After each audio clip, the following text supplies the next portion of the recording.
हो रही है ईसीआई की किस चीज़ की? डिप्टी कमिश्नर जो भी है JNK के 20 जी। के साथ मीटिंग हो रही है असेंबली इलेक्शन के हवाले से। हाँ, तो इसमें सवाल क्या है? तो आप कैसे देखते हैं, क्या आप यकीन करते हैं कि शायद असेंबली इलेक्शन होंगे यहाँ पे? मतलब इसमें यकीन करने वाली क्या बात है? सुप्रीम कोर्ट ने कहा है कि 30 सितंबर से पहले यहाँ इंतखाबात जो हैं वो मुकम्मल होने चाहिए। वज़ीर आज़म साहब ने खुद यहाँ पे आके जिस दिन योगा किया उस दिन जम्मू कश्मीर के लोगों को ये विश्वास दिया कि यहाँ जो है समय पे इलेक्शन किए जाएंगे। होम मिनिस्टर साहब ने भी बिल्कुल यही बयान दिया। इलेक्शन कमीशन भी इलेक्शन की तैयारी कर रही है, तो इसमें अब शक की गुंजाइश कहाँ पर है?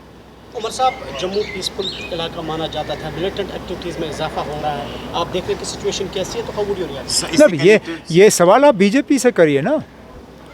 जो लोग 370 के यहाँ से उड़ाने के बाद ये दावा कर रहे थे कि सारी मिलिटेंसी 370 के साथ जुड़ी हुई है और इसको हटाने के बाद जो है जम्मू कश्मीर जो है पूरी तरह से यहाँ पे अमन छाया रहेगा, ये सवाल आप उनसे करिए।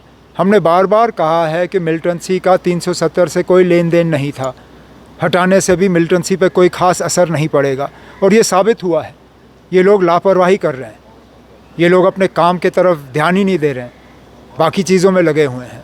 आपके जो आला अफसर हैं उनको काम की तरफ कोई ध्यान नहीं है, उनको हालात को सुधारने में जो रोल अदा करना चाहिए वो कर नहीं रहे हैं। फारूक साहब कह रहे हैं कि सेटलमेंट ऑफ इशू के लिए ये जो है अटैक्स हो रहे हैं। मैं उसमें कुछ नहीं कहूँगा ना, ये आपने फारूक साहब से सवाल किया, वो फारूक साहब का जो जवाब है आपके सामने है। तो क्या आप मानते हैं कि ये फिर सिक्योरिटी लैब से बीजेपी की तरफ से? बीजेपी के तरफ से नहीं ना, बीजेपी का ये हुकूमत के तरफ से जो है लापरवाही है, उसमें तो आप इनकार कर नहीं सकते हो। हालात जो हैं दिन ब दिन और ज़्यादा ख़राब होते जा रहे हैं, इसके लिए कसूरवार कौन है? जब एक तरफ से जब हमारी हुकूमत थी, हमारी हुकूमत को इन चीज़ों के लिए कसूरवार ठहराया जाता था, ठीक है ना। अगर उन हमलों के लिए हम कसूरवार थे तो आज जो हमले हो रहे हैं उनके लिए कौन कसूरवार है? जाहिर सी बात है ये लोग हैं और उनको हालात सुधारने में जो रोल अदा करना चाहिए वो नहीं कर रहे हैं। अब हम यही उम्मीद कर सकते हैं कि ये जो सीनियर पोस्टों पे बैठे हुए हैं, चाहे वो राजभवन हो चाहे वो राजभवन के एडवाइज़र हों, मेहरबानी करके अपने ऐश व आराम को छोड़ें और अपने काम के तरफ जो है ज़्यादा तवज्जो दें। एज ए ग्रोइंग डिमांड की इंडिया को रिस्पॉन्ड करना चाहिए और जो मिलिटेंट बेसिस POK में उनको स्ट्राइक करना चाहिए। मेरा उसमें कोई कहना नहीं है ना, जो मैंने इस तरह की कोई डिमांड सुनी नहीं है और इस तरह के फ़ैसले हम जैसे लोग नहीं करते। इस तरह के फ़ैसले जो हैं वो बड़े पैमाने पे होते हैं, लेकिन इससे पहले भी आपने स्ट्राइक किया, क्या ये हमले रुके? आपने बढ़ चढ़ के जो है बालाकोट में स्ट्राइक करने का दावा किया, उसके बावजूद जम्मू कश्मीर में मिलिटेंसी ख़त्म नहीं हुई।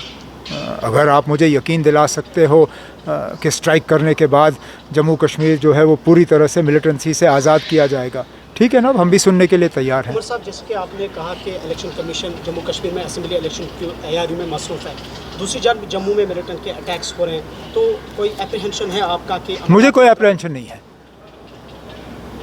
अगर हमारे होम मिनिस्टर और प्राइम मिनिस्टर जो हैं वो इन ताकतों के सामने झुकने के लिए तैयार नहीं हैं तो फिर वक्त पे इलेक्शन होंगे। लेकिन अगर हमारे प्राइम मिनिस्टर होम मिनिस्टर के पैर थोड़े हिल गए और वो इन ताकतों के सामने झुक गए और इन हमलों के बाद उन्होंने इलेक्शन पोस्टपोन किया, तो मुझे लगता है वो हमारे मुल्क के लिए एक बहुत बुरी बात होगी। ये हमले अगर किए जा रहे हैं इलेक्शन पोस्टपोन करने के लिए, तो फिर मैं तो यही उम्मीद करूँगा कि हम इन ताकतों को कामयाब होने नहीं देंगे।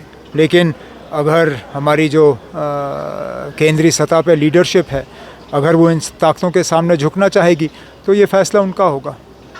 ओके।